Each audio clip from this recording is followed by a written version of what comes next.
Today I'm going to talk about the very last occupants of Lauriston Castle. My name is Hilary and I'm a volunteer tour guide at Lauriston. This will just be a glimpse into what we know of the lives of Mr. and Mrs. William Robert Reid and Mrs. Reid's brother, Mr. William Barton. Throughout the centuries, the castle has had many owners, and in December 1902, the property was sold to Mr. and Mrs. William Robert Reid. The Reids had married in 1896, and as they had no children to follow on, it became their generous wish that the house, contents and grounds be left to them. In accordance with the Reids' wishes, Lauriston Castle has remained, as was their intention, almost unchanged since 1926. Following extensive renovation and modernisation to the castle, Mr. and Mrs. Reid, along with Mr. Barton, Mrs. Reid's bachelor brother, moved into their new home in June 1903. Having spent their lives as city dwellers up to that point, a move to the country must have seemed quite an adventure. To begin with Mr. Reid. Mr. Reid's parents had resided at 5 Forest and taken up a position with James Morrison, cabinet maker. Following Mr. Morrison's death in 1862, William Reid took over the running of the business. Later, his elder son, William Robert Reid, had a good education and studied architectural interests in London and Paris, and on his return to Edinburgh, he joined his father in business at Morrison and Company, followed by his younger brother, John.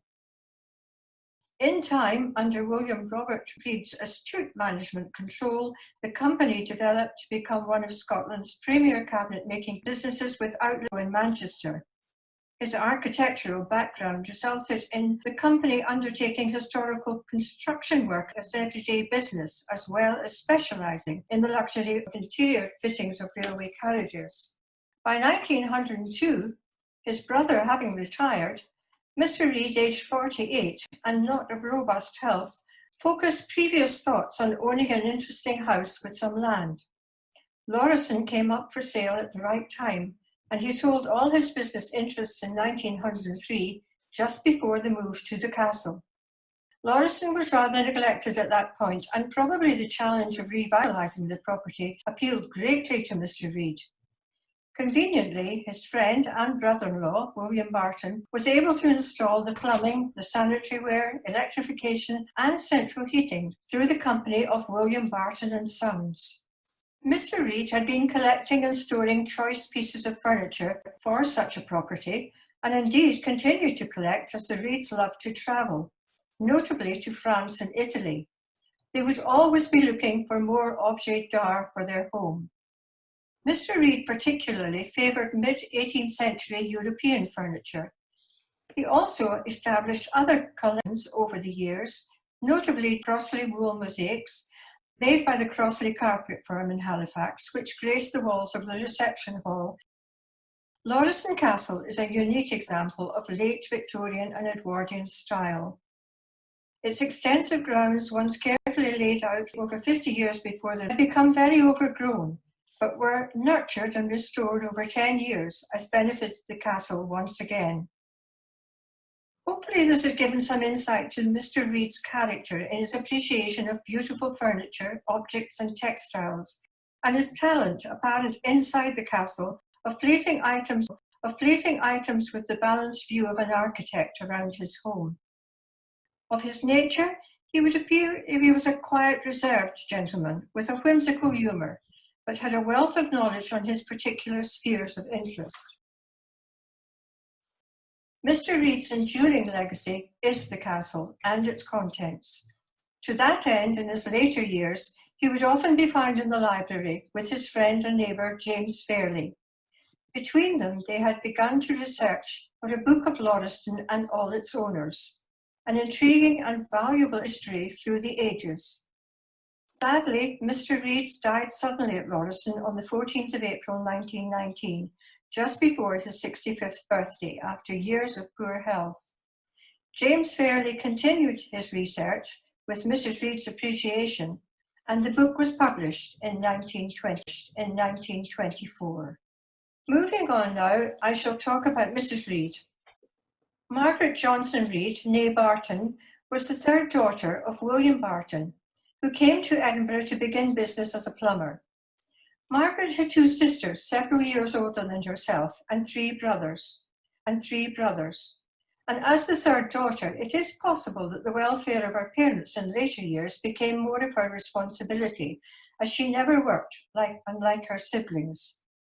However, she was a well-educated lady, proficient in several languages, especially Italian. She also studied physiology association, as at this time women were refused entry into university. She was a lover of history with a special interest in her native city. She enjoyed music and was a gifted pianist, and as we know, she travelled abroad before her marriage and with her husband. In later to join the Photographic Society in Edinburgh, and we have her to thank for the many treasured photographs of the Reids at Lauriston. Mrs. Reid became a member of the Scoto-Italian Society, and in 1922 she was elected as a Fellow of the Society of Antiquaries in Scotland. She was clearly an interesting lady to meet, a very social person it seems, for although Mr. Reid is accredited with the furnishing of Lauriston Castle, the impression is that she would be ready with constructive opinions in the decoration of their lovely home. The Reids married on July the 8th, 1896 at the Barney home, 4 Glenorchy Terrace, Edinburgh. They were both 42, and Mr. Barton Sr. was the only parent left to see them married. In 1900, Mr. Barton Sr. died, and around that time, William Barton, Mrs. Reid's brother, sold his house and moved in with the Reids. Subsequent to that, the three moved to live at Lauriston Castle in 1903. Life at Lauriston on a daily basis for Mrs. Reid would have included a consultation with her valued housekeeper and possibly the cook. The Reids were considered to be good employers. The census over the years stands testimony to that.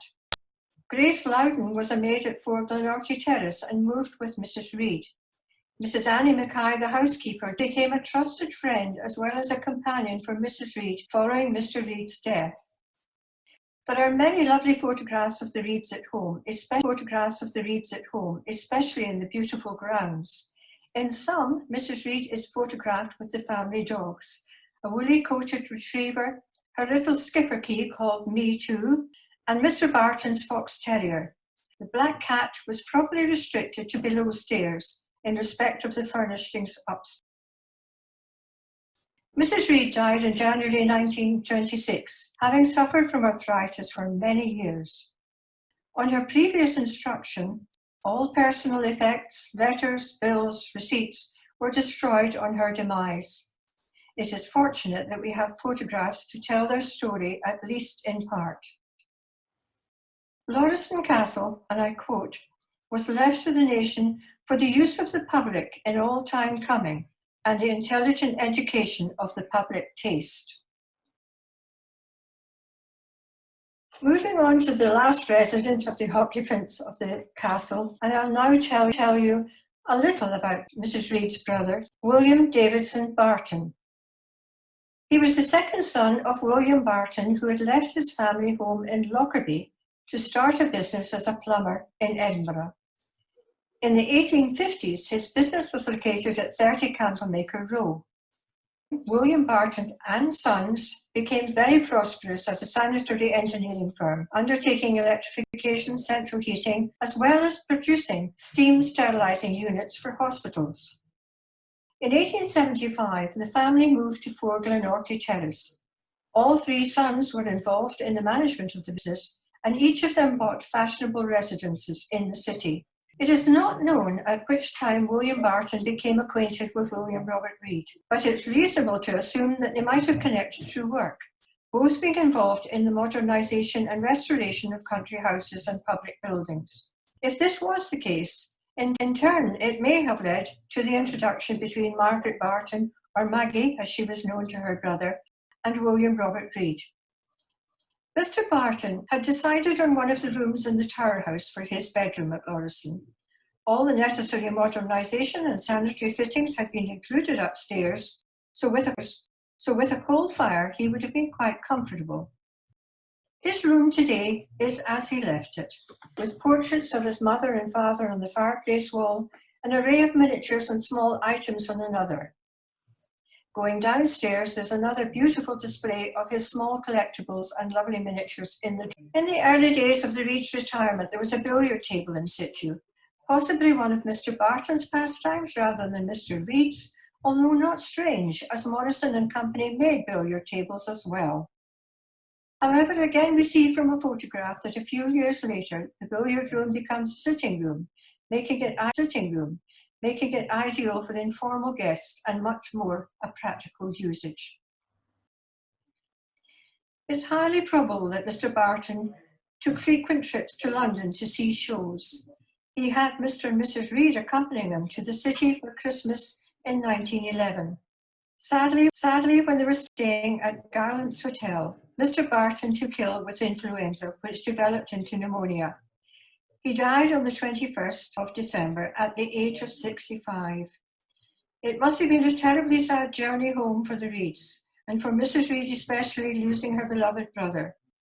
Mr. Barton is buried, as they all are, in the peaceful churchyard at Crammond Kirk.